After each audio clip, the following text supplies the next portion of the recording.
Space, the final frontier. Space Station Ashland sits on the edge of Federation space with its companion ship, the U.S.S. Dilamus Christian. The space around them is full of mystery and strange wonders, where secrets are kept and danger lurks around every corner. The crew of the Dilamus Christian must navigate treacherous waters as they work to protect the Federation. But as they peer into the unknown, they will discover that the line between friend and foe is not always clear. They will be tested like never before and will face challenges that will push them to their limits. Join us on this adventure as we explore the farthest reaches of space and uncover the hidden truths that lie within the shadows. Tabletop Journeys presents Star Trek Preservations.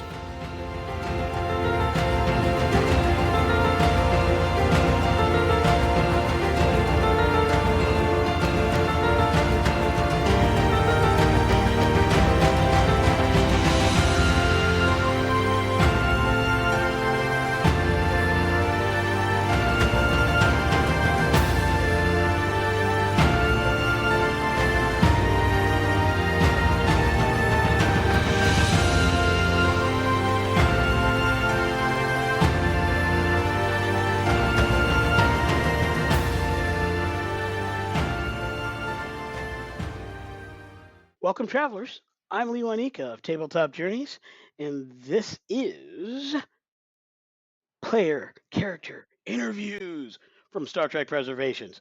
I got to work on that intro a bit. I don't know what I'm going to do with that. We'll figure something out. Who knows? This might just make the blooper reel for all I know.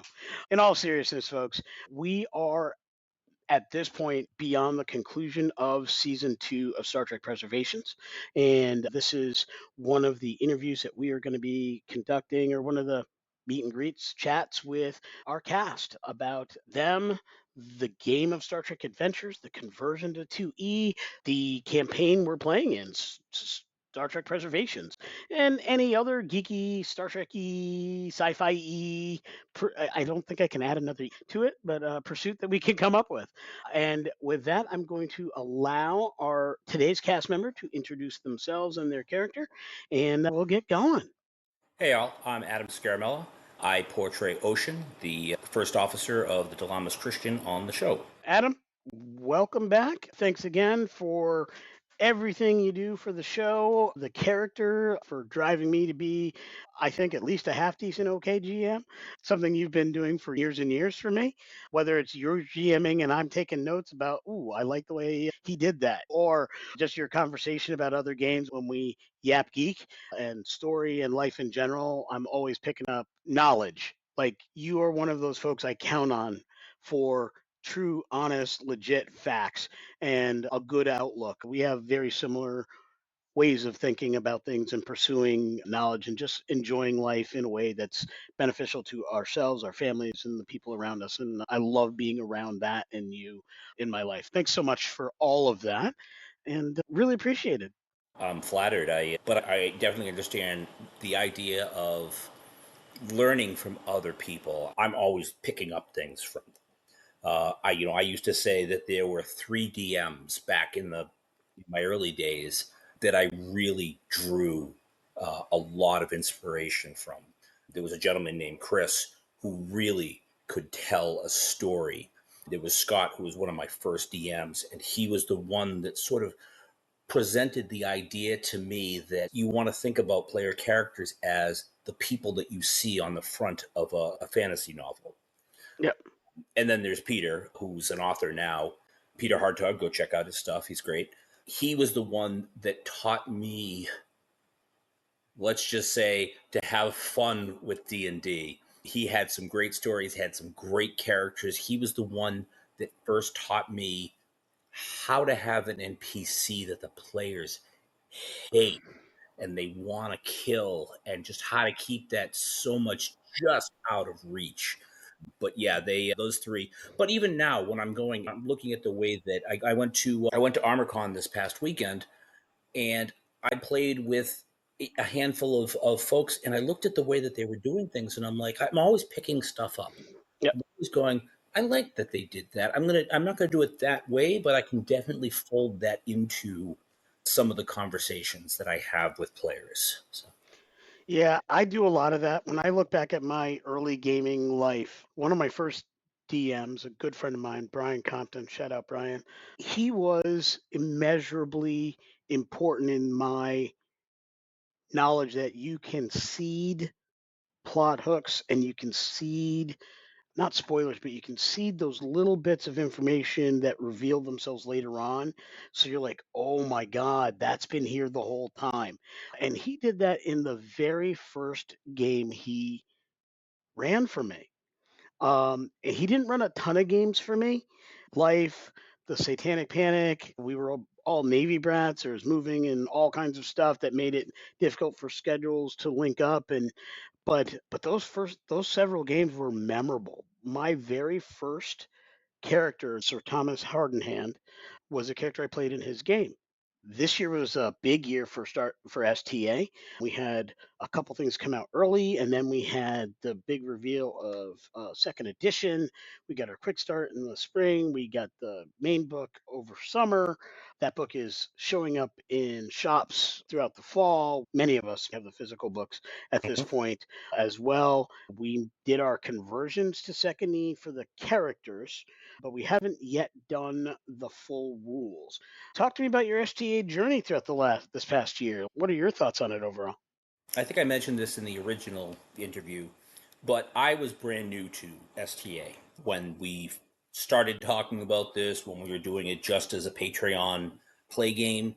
And my actual first exposure to it was logging on to a session with everybody involved, and we went through the online character creation tool, which gave me sort of the idea, and listening to people talk about what they wanted to do, I was able to come up with some ideas and pair some of them off and whatnot. And that to me is what I consider an actual true session zero, where the characters are being created together. People are coming in with some minor points, but they're not showing up to the session zero with a fully fleshed out character. So that being said, it was a little awkward for me because I was picking up things, and things made sense because I played in a lot of different game systems over the years. So the terms were recognizable to me. But I did find, because I hadn't bought the first edition book yet, I wanted to make sure that I was going to continue with the game before investing. But not having a lot of that stuff in front of me, I found that in that online tool, I don't want to say it skipped a certain amount of steps, but just the nature of it being an online tool, it's hard to see. There were things that I think I did wrong during that, and I dug through the first edition rules, we corrected those as we've gone on, and I think as I've looked at the second edition book, I've seen other things. So when we did that transition, a lot of it was, this was the original idea for the character, and these are the things that have affected us going forward. We did make some modifications to the character that brought them more into the way that the character had entered the story and had progressed through the story. Yeah. I think there was one or two things that we did partially. We did a little bit of a tweak almost immediately because we realized that there were three people that were all vying for that sort of security slash tactical role, and we did some changes, and I tried to focus the character a little bit more because I didn't want to be stepping on our toes about that. I asked Glenn, I said, what's the focus of the character? And he said he wanted to be more of the investigation thing. So I'm like, okay, I'll back it off and be more of where he's the on the hands. I'm thinking about it more from behind the scenes, Yeah. which is where we've really leaned into the whole, how does Oshen actually know all these people? Is there a cost that we've never really brought up about some of these favors that he hasn't really called in favors as much as he's cultivating an information network? Yep. But that doesn't Free. come cheap. Yeah, Yeah. that's never been. You and I have had some conversations on the back end, but Yep. that's never really come on screen as far as what if there is something that, I don't want to say it's going to bite us in the butt, because I think a modern or futuristic espionage system is, the people who he's dealing with know who he's dealing with. They're not going to ask him to betray Starfleet or give Starfleet secrets. what are they asking him for? And I think it would be really interesting to not necessarily say we're dealing with the ramifications of that, but what happens if there's an unintended consequence to something, that someone isn't really where they're supposed to be, and therefore we have to deal with that. I'm becoming more familiar with it.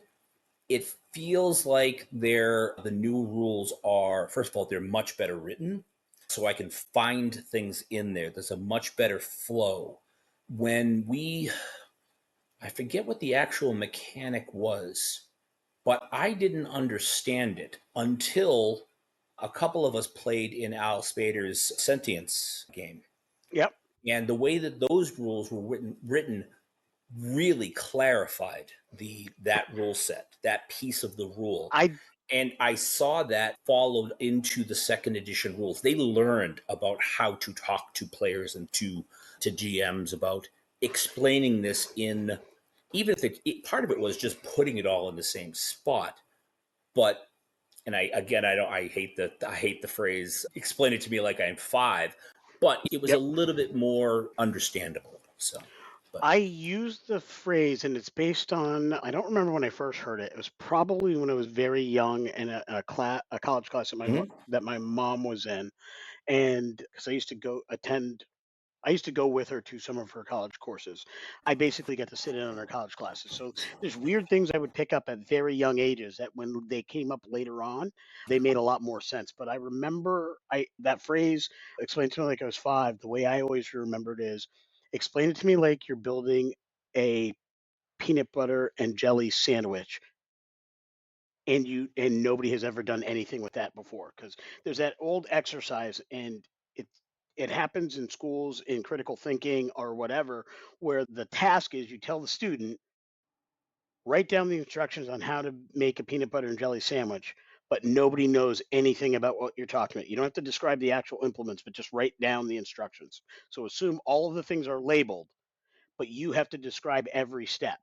And then another student would only be allowed to do exactly what was written.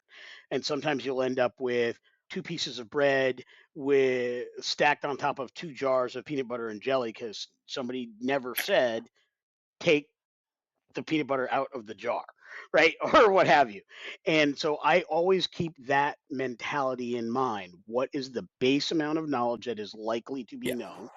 And are we giving them the ability to be successful given that? And the nuance with games, and really the challenge is how well does the designer recognize the base knowledge? How much of that is okay to reference elsewhere, like you should know these things or what have you. And if you do, then this makes sense. And how much to put in and how much to leave out. And then when you add to the complicating factor, this is a role playing game. You need to give GMs and storytellers and dungeon masters the freedom to do their own thing at their own tables, and players the ability to do their own thing and thought process with their own characters. That is a big complication to the process. So I try to give some yeah, grace when people miss pieces and parts. But as you said, they learn.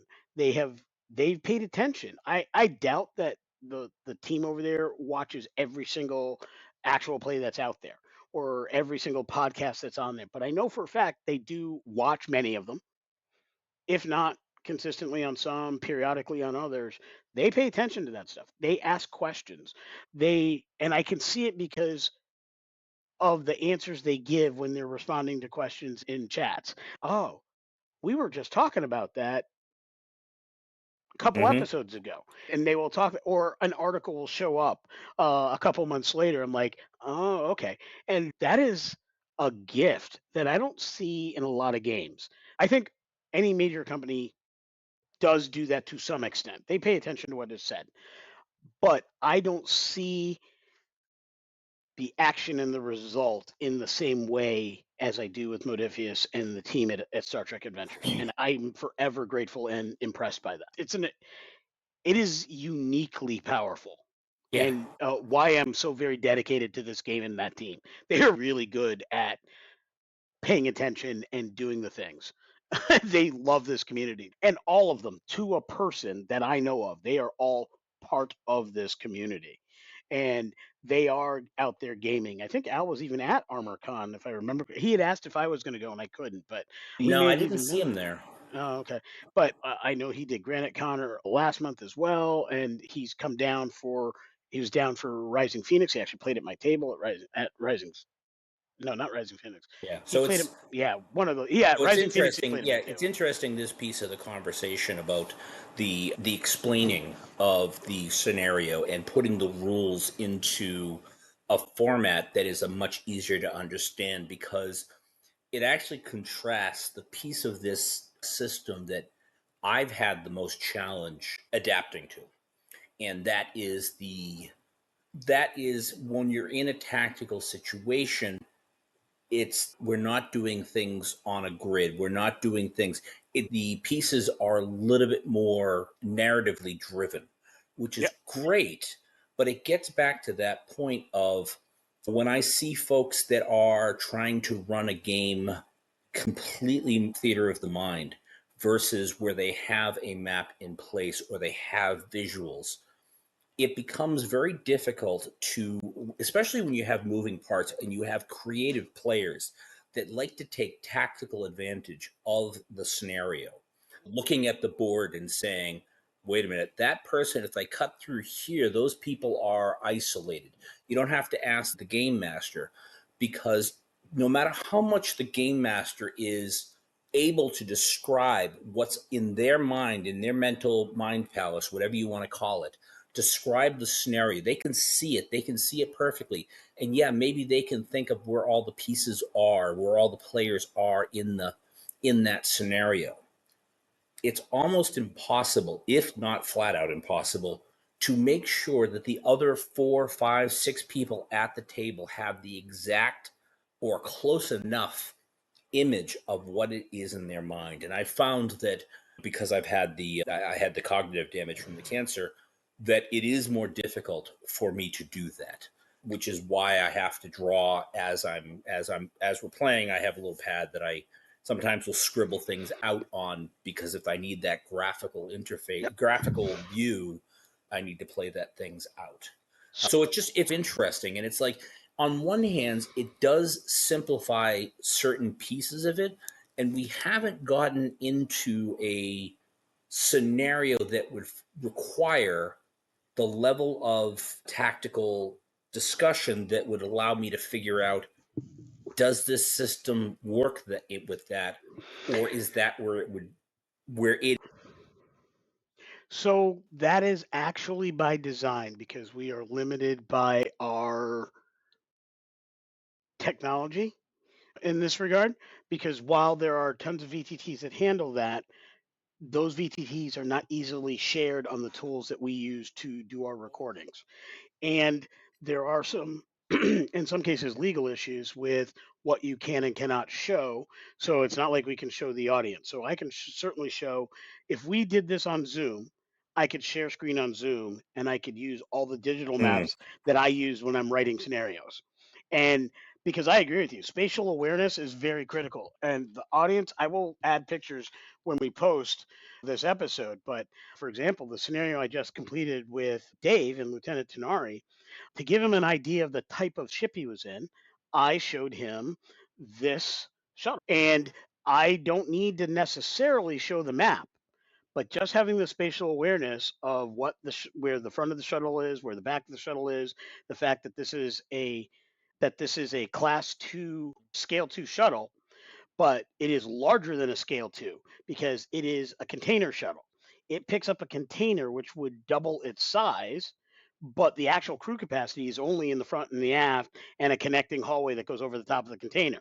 If I said that, any number of people could have any number of ideas of what that looks like. So me simply saying, look at this model, that's what that is. Now all those words immediately make sense. That is 15 seconds of discussion, one model, and we're done. Picture's worth 1,000 words. When I then say Damon Brazig's freighter fleet is this, and that one container that shuttle can carry, this thing is a similar design, front and aft, and a connection over the top, but that carries 12 of those containers stacked on each side of the superstructure. Hmm? That's how you get that scale. And so now when you're having that discussion about, okay, I got to get to the engine room, but you're on the bridge, unless you're transporting, now when I say you can half the time, but that's going to be 3 rounds for you to get there. Now people are like, okay, I get where we're going with this. That makes more sense now. Or you'll get there, next scene we'll deal with you, we'll wrap up the scene here. Because just having that spatial awareness makes a difference. And I too suffer because I failed miserably at geometry when I was in high school. Miserably. Not because I don't have good mental acumen, but what we found out after some testing is I don't see 3 dimensions well. I look at on paper, I you can draw all the lines and do all the things. I can put on 3D glasses, I still see a flat object. My brain does not process 3 dimensions on a flat thing. I can tell it's weird. I can see there's an attempt to give it some depth, but that depth doesn't process with me. So for us, we've got Marty in the background. He's been working on Foundry and with Foundry, getting us maps and things like that. So we'll have more tactical stuff as we get into season 3. That is Cool. definitely on the plans. Foundry's looking really sweet. We have been play testing it with the Expeditions group, the Patreon Oh, cool. group. That has been since about August, we've been testing it out. So we are getting much better at that. I think that there is a need for visuals. There's a reason why early in first edition there were a lot of tiles. They may not have sold as well as they were hoping or want, but anytime you do get into those conflict scenarios or those tactical scenarios, that visual shorthand is very important. When I run at conventions, I am almost 100% theater of the mind until the tactical element comes up. And then invariably, whether it's I'm drawing something, sketching something quickly on a Chessex map, I drop a couple map tiles to show it a little better, or I bust out a 0 hour map or whatever, because all those models that I showed you, I have giant map pages for each of those. The game that Al sat in on had one of those, and it was amazing how much faster and easier that went when we did that. Visual's a big thing, and I think it's not lost on the team that it's important, depending on the type of story you want to tell. There are a lot of Star Trek stories that don't require it, but there are a lot of stories that absolutely require it. So, not lost on me, and I look forward to when we get to really roll out the fancy stuff next season. Cool. Yeah. Digging into Ocean specifically, how do you feel about Ocean's season 2 journey? It's interesting because the, how to say this I'll try to find the right words for this. They've made it personal. It's no longer about Starfleet versus this mysterious entity type race. They are targeting things that are beholden to the crew specifically. Like we have been targeted. There is, it's Ocean. I see it because I'm the player, but I see it targeting Ocean a lot. And he's starting to try to piece together, is that coincidence? Is that because Soltac 4 was what Soltac 4 is? It is a world in the demilitarized zone. It has been largely lawless, and it was a great place to do things. But sending when they sent out all those probes and the ones that we could track, one of them went to Soltac 4. Is that because the others were also targeting worlds that were lawless and that they could be due pickups from? Now my daughter's getting involved in this, and there's the balance because he's got that very firm, she will stand or fall on her own two feet. But he's not as cold as Tobor suggested that he might be in, I think it was episode 9, where I was laying out one of the pragmatic approaches, Yeah. and Tobor turned to him and said, "Wow, you've got a cold, icy heart." He can be very pragmatic, but he looks at that as that's his role, to pull out that piece and saying, "This is an option that we do have to consider because we have X, Y, and Z responsibilities, and yes, this is the really bad one, but according to the level of law, that's what we're supposed to do." I loved that scene, by the way. Yes, that whole scene. It was just I don't know if that's aired or if that will air, if that airs before this. It'll definitely air before this. Yes. Okay, so I won't be spoiling by anything by basically saying Oshen just said, I think he just said either something along the lines of we need to let them all die, or we should trigger the event in a way that covers it all up. We have to just, do we trigger it now and not have to worry about, and it was just like he just looked at me and was like, wow, that's dark. And I'm like, yeah, that's my job, is to think of that stuff. But yeah, that was a fun exchange. I had a lot of fun with creating that episode because that episode started with I love the Makos from Enterprise, and I love the old fashioned stuff where they had Marines, and the modern canon does not have Starfleet Marines. Even during the Dominion War, they didn't break out Starfleet Marines, which I was waiting for. When we got into the Dominion War, and after that first fight, where especially when you have an enemy that has things like the Jem'Hadar, why wouldn't you cultivate a not necessarily a similar set of troops, but an competent, answer to it, a foil or whatever it would. But that would be something along the and so that was a fun episode too, because I think there were at least 2 points in the discussion before we even got to the planet where I think I had called out like, oh yeah, there's our one of the options was, I think the one I was leaning to was is that we were going to find out that people were, that it was cryonetically, that these were people that were somehow alive.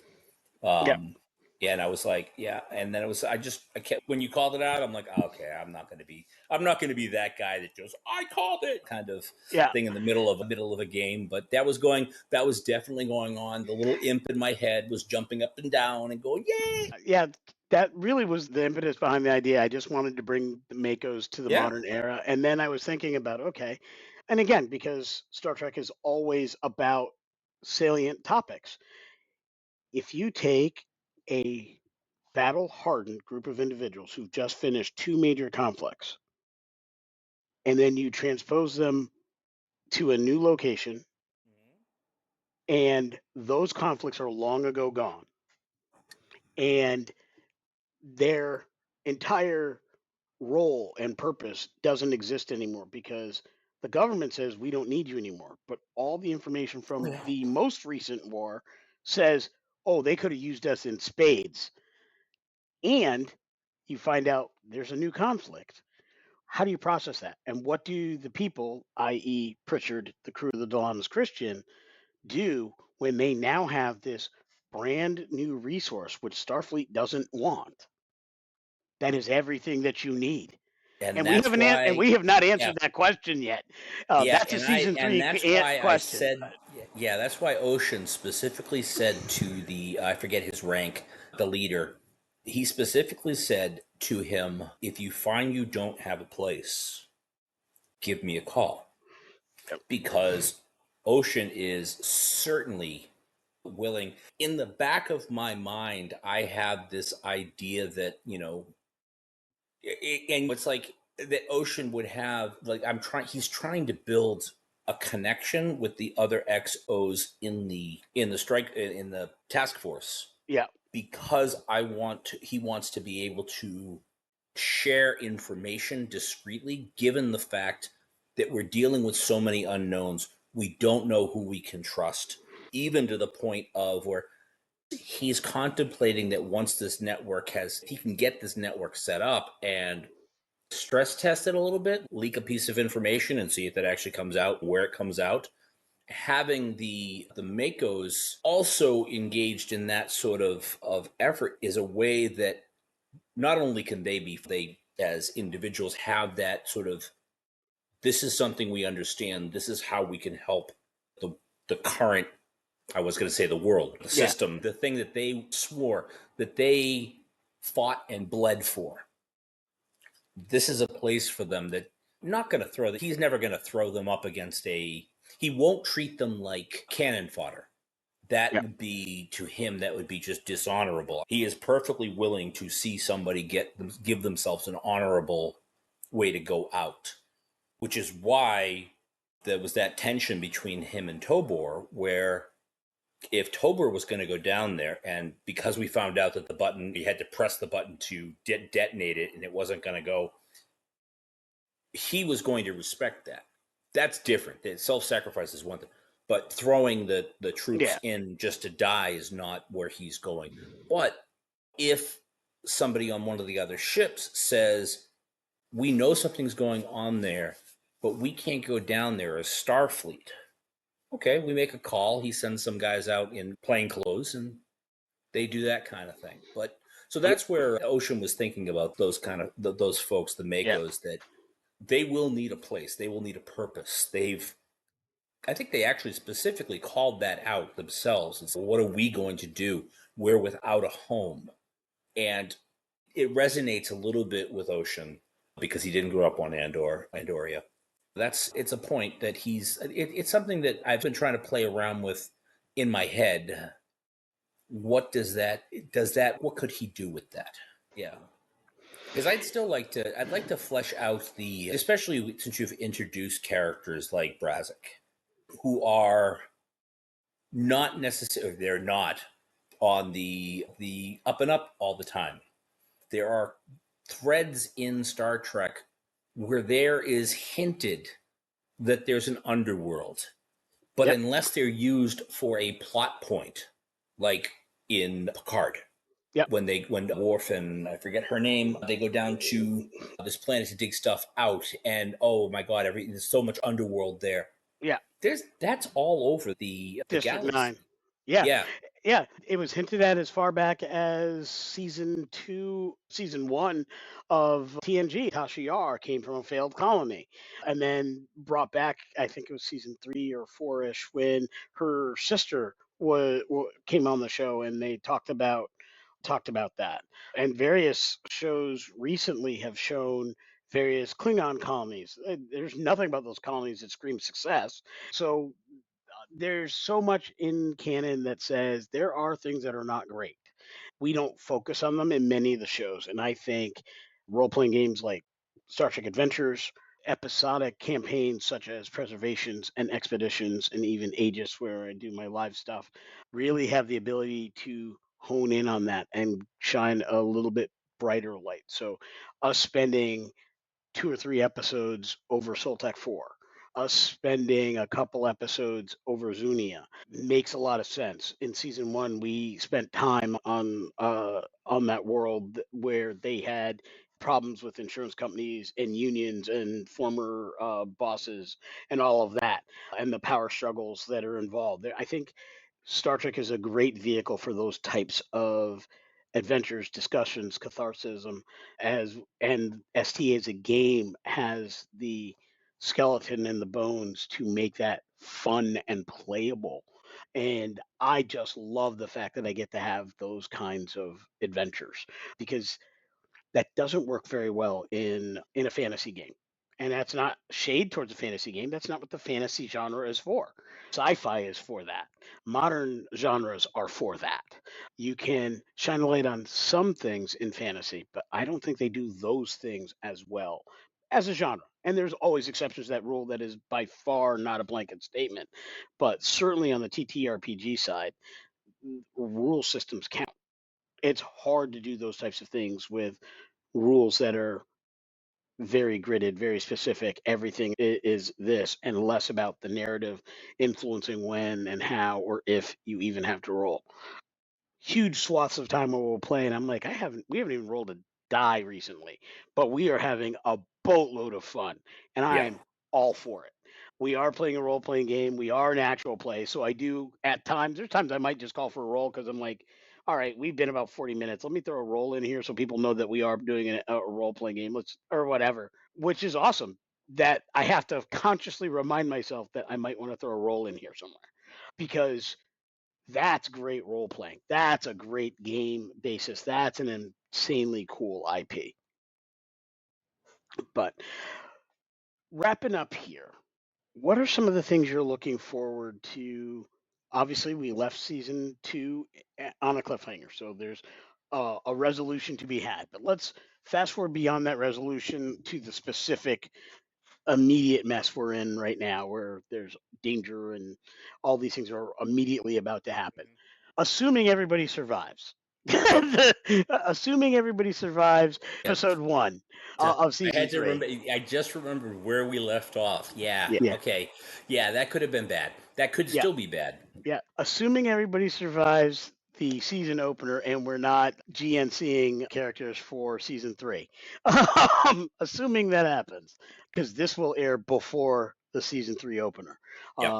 Uh, what are some of the things you are looking forward to as a whole for the Dilamus Christian and the crew, and individually for Oshen and his story, their story? So I think the pieces that are really intriguing me is the fact that we have factions going on. There's more than one. There's more than one group at work here. So you've got Epsilon Command, which Yep. I'm assuming is we're saying that's Pritchard. You have Yep. the Epsilon species and whatever their goals are. But we also have a group of people, and I'm referring to them in my notes as SF-I, that they're Starfleet Intelligent Adjacent, because there's another group that's going on. The whole piece with Janak and Kolokam. What was up is Bradley Smith still engaged in this conversation. There's the fact that somebody transferred all this equipment from one planet to Artethys to Zazunia. Who was that? And I'd like to dig a little bit. I had wanted to dig a little bit more into the Zunians in the sense that they clearly had information. They clearly were a warp capable species because Starfleet's dealing with them. And if Starfleet's dealing with them and it's not they have to be a warp capable. So where are they going? Who are they? Why are they? They're insular, but clearly if we're dealing with them, they can go elsewhere. They refused to join the Federation. Okay, that means that they're out there.